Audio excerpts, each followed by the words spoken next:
Geleyliğin inni Resulullah aleyhissalatu vesselam'ın hacının gürrüğüne. 62. yaşında mübarek ahir ömrü ulamalar gürrüğün etiptirle 62. yaştan övünçek aya Resulullah hac etiptirmedi.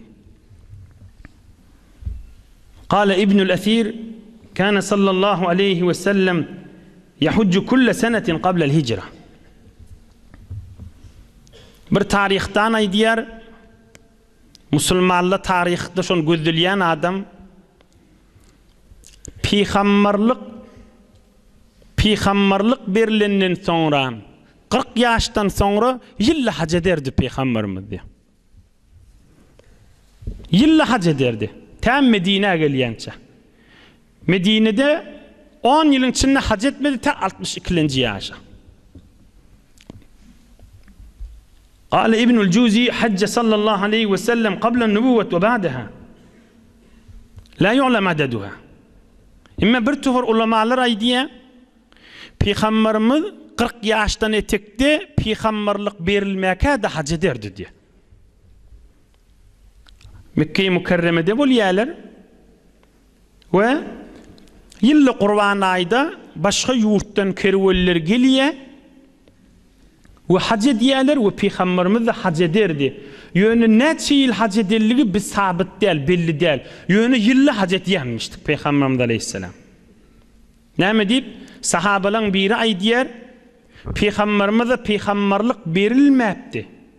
40 yaştan etek dedi. Arafat'ta adamların içinde men gördüm diye Muhammed Resulullah'ın aleyhissalatu vesselam. Hamana 35 yaşındadı. Arafat'ta şu kadim hacılı etyenmiştikle adamla bir tüysülü. Hak Resulullah da Arafat'ta bazı şolun içinde men gördüm diye. Yine bir de bir ilim molli. Emma 62. yaşındaki hacısı ki bizim asıl gurrunun iyiydi. Yine bunu görelim.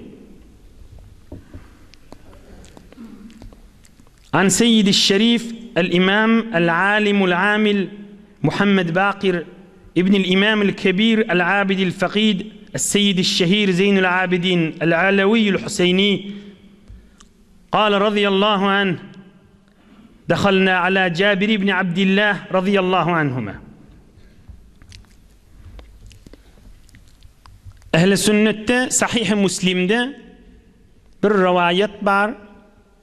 İmam Muhammed Bakırcan'dan. Olay diýär, men 13-14 yaşımdadım. Bir neçe nefer bolup Hazreti Cabir'in salamına bardyk diýär. İmam Muhammed Bakırcan kimin oğlu? İmam Zeynül Abidin'in oğlu. İmam Zeynül Abidin kimin oğlu? İmam Hüseyin Can'ın oğlu. Biz Bakırcan ýanymy Hazreti Seyyid-i Şerif Hüseyin Can'ın ahtığı bolýardy. Hazreti Cabir'in yanına vardık diye.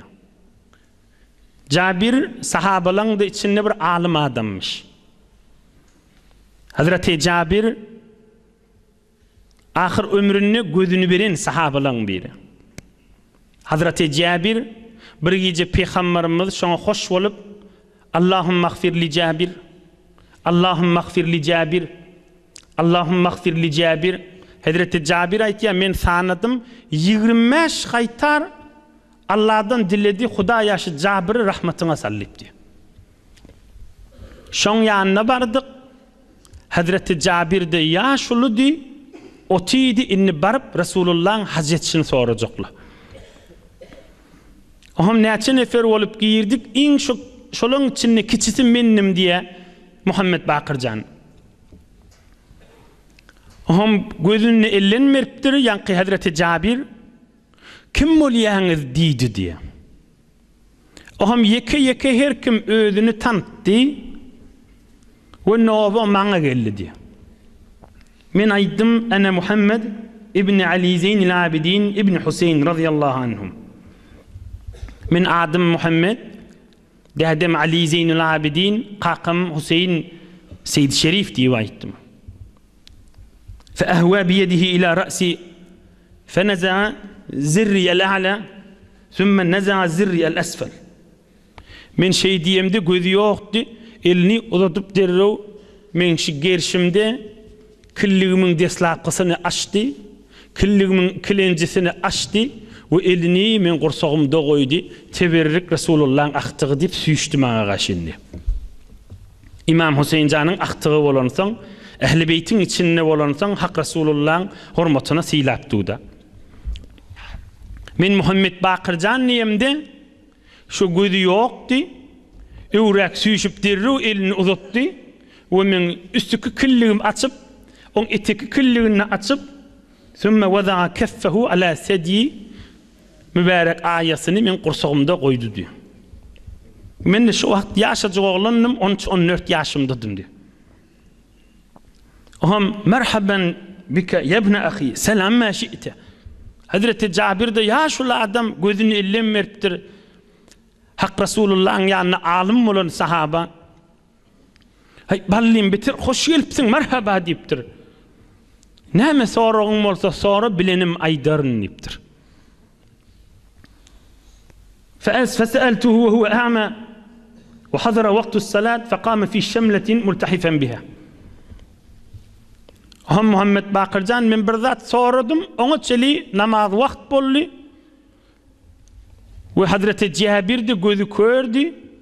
Bir malafa dolanan yanak bir köynegi vardı. Şonu dolanını da bize imam boldy ve namaz okuyup berdi. Ham namazdan soň yeni oturuştuk. Soragyň bolsa aýt diýdi. Hum Bakırcan aýdypdyr, "Ahbirni an hajjati Rasulillah sallallahu aleyhi ve sellem." Rasulullah'ın hac etişinden maňa gurrun bersene diýdim diýe. Peygamberimiz aleyhissalatu vesselam nähille hac etdi diýip. Indi bular görenak da Peygamberimizden 40 ýyl soňra dünýäge gelen adam Hazreti Bakırcan. Onu o gözü yoktu. Hazreti Cabir parmaklarını yımdı, 9 parmağını yımdı. Medine'ye gelenden 9 yıl geçti, hac etmedi. Gurrun merttu Hazreti Cabir. Şöyle parmaklarını yımdı, fakat bir parmağını açıp koydu. 9 yıl Medine-i Münevvere'de Peygamberimiz hac etmedi. 10. parmağını yımıp 10. yıl oldu. Peygamberimiz aleyhissalatu vesselam mübarek 62. yaşın ahirinde adamları eşittirdi. Allah'ın farz hacını bitirecek mi deyip. Allah'ın farz eden hacını bitirecek deyip. İmam Ebu Hanife radıyallahu anh da diye şu yılı ki Allah farz etti, Allah elam etti Resulullah'a şu yılı hac etti diye. Onu Araplar eşitti, Medine-i Münevvere'ye katı kayan adamlar geldi. Teberrik okuyup verin. Fakadimel Medinetel Münevvere beşerun kesir. Kulluhum yeltemis en ye'temme bi Resulillah sallallahu aleyhi ve sellem. 100.000 adamdan kan gelipdir Medine-i Münevvere'ye. Hak Resulullah bilen bile hac edecek bol. Ohum Mekke-i Mükerreme yetdiýänçe yolu kan goşulurlar diýipdir. Göz yetmerdi kellen kaldıran da diptir. Bir tofar ulamala 140.000 diye, bir tofarla 124.000 diye. Yönü belli zat sani, mizinnesi belli olacak değil. Medine-i Münevvere'ye 100.000 nefer daha geliptir. Ama yolu da hiç koşuluptırlar da. Tam Mekke-i Mükerreme'ye hacı var yanca. Kan adam olduk. Ohum Zülhüleyfe diyen yere geldik. İni Cabir gurrun beriye gözün ellen beren adam Bakırcan'a. Şu takbaramızda bir döwrüğüm gözledim. Görsem ev taraftan okuyup beren teberrik. Min rakibin ve maş ve an yeminihi sallallahu aleyhi ve sellem mislu zalik. Ve an yesarihi sallallahu aleyhi ve sellem mislu zalik. Ve min halfihi sallallahu aleyhi ve sellem mislu zalik. Ve Resulullah sallallahu aleyhi ve sellem beyne azhurina ve aleyhi yenzilul Kur'anul Kerim. Özledim deyiptir, görsem kan hem piyada hem uloglu. Minigilli deydi uloglu, ulogu minip duran. Hem piyada hem uloglu. Sağ tarafı özledim, kan göz yetmeden kan hem piyada hem uloglu. Sol tarafta şeyle. İyidimi özledim, kan Resulullah aleyhisselam şu ulu cemaatin arasındadı deyiptir. şoğlu cemaatin, 100.000 cemaatin arasından bariyadi diyesi bilen ve Hak Resulullah aleyhissalatu vesselam'a da Kur'an-ı Kerim'de yolu iniyadi deyiptir. Allah Teala Kur'an-ı Kerim indiriyadi deyiptir. Bir Hazreti Cabir'in kıyskaca Resulullah aleyhissalatu vesselam'ın hacı içini İmam Muhammed Seyyid Şerif Bakircan'a radıyallahu anhum ecmaîne düşündürüşü oldu.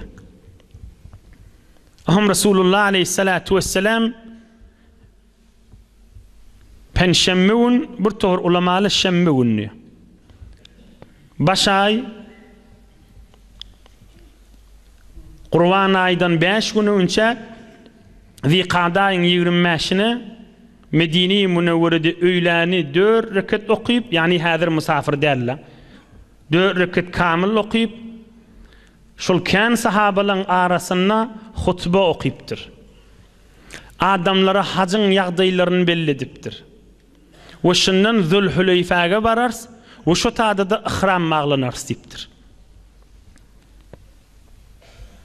O mübarek Medine-i Münevvere'de üstünün su akıdıp, gusledip, mübarek saç sakalına zeytun yağı çalıp, ekseren zeytun yağı Resulullah aleyhisselam mübarek saç sakalına çalıyanmış.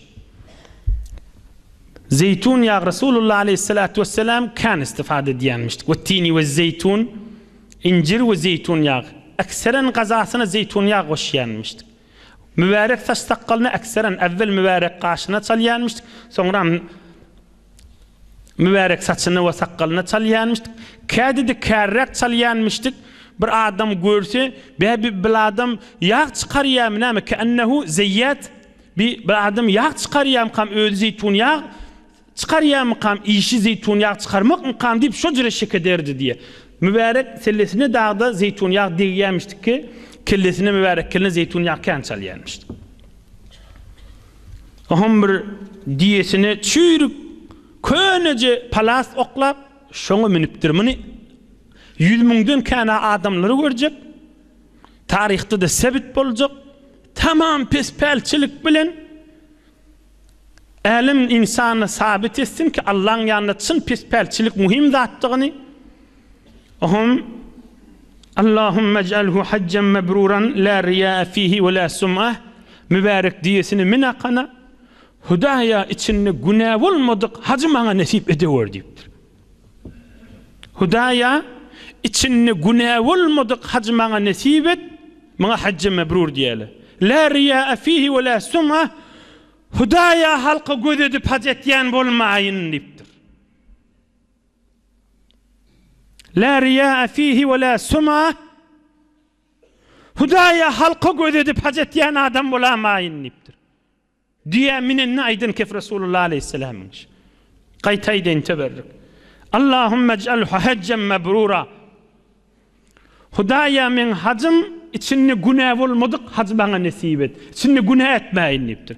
Hacın bernamasın riayeti diyen molayın. İçinde günah etmeyen adam molayın. Kabul hac olsun neydi da? La riya fihi ve la sum'ah. Halkın göz kuluğundan çürüyüm hac etmeyen bolamayın deyiptir.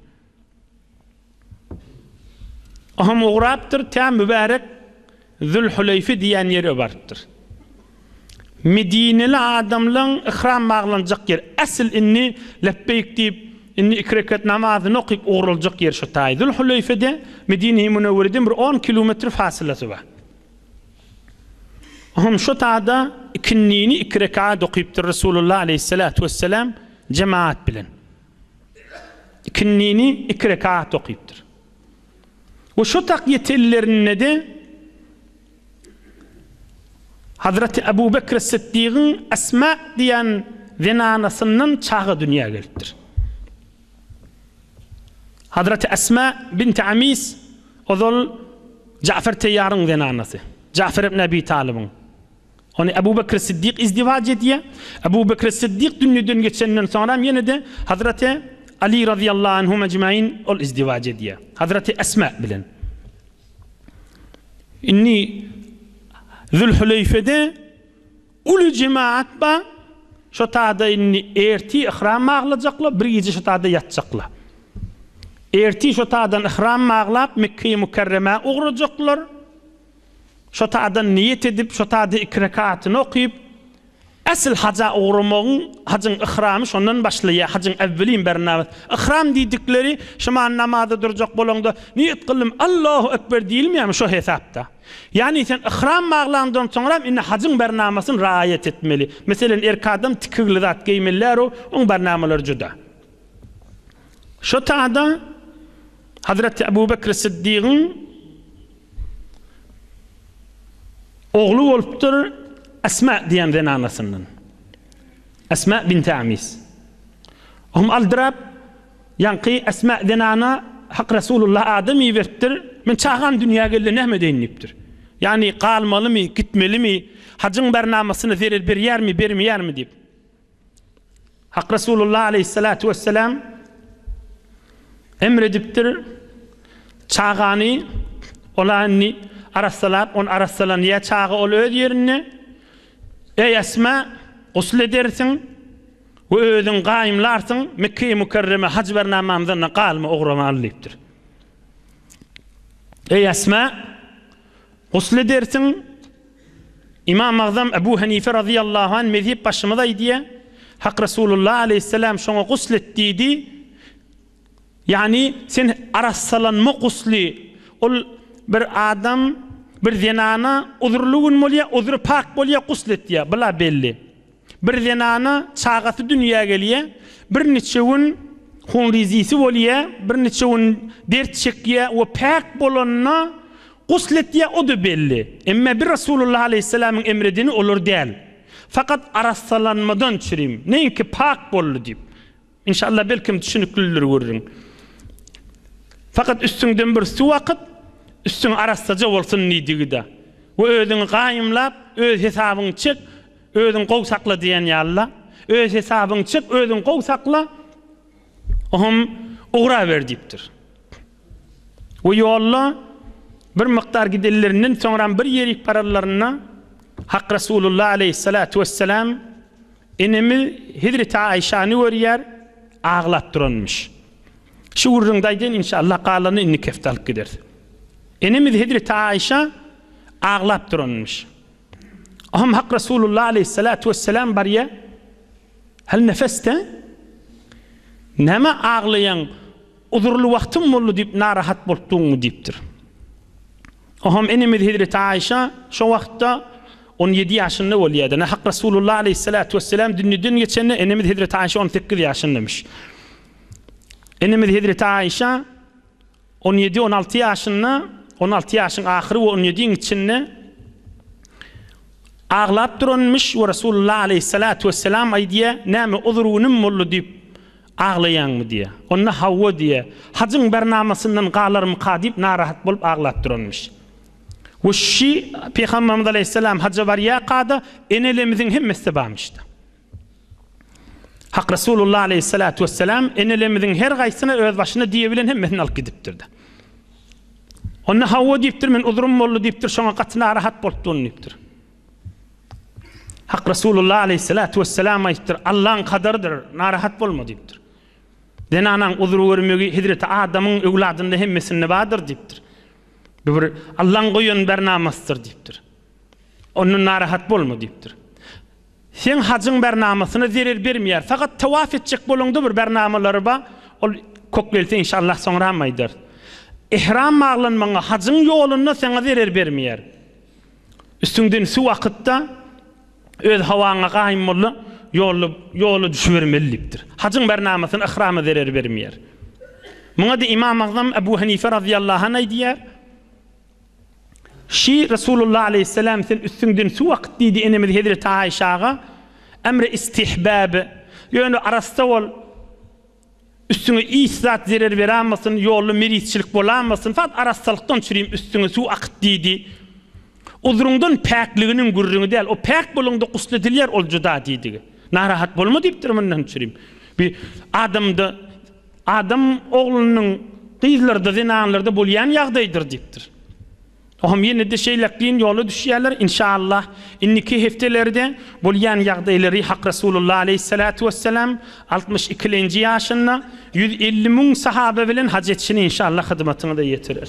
Bir alham 3 kul huvallahu okyýalyň, ötüllümde il unumda doga eder.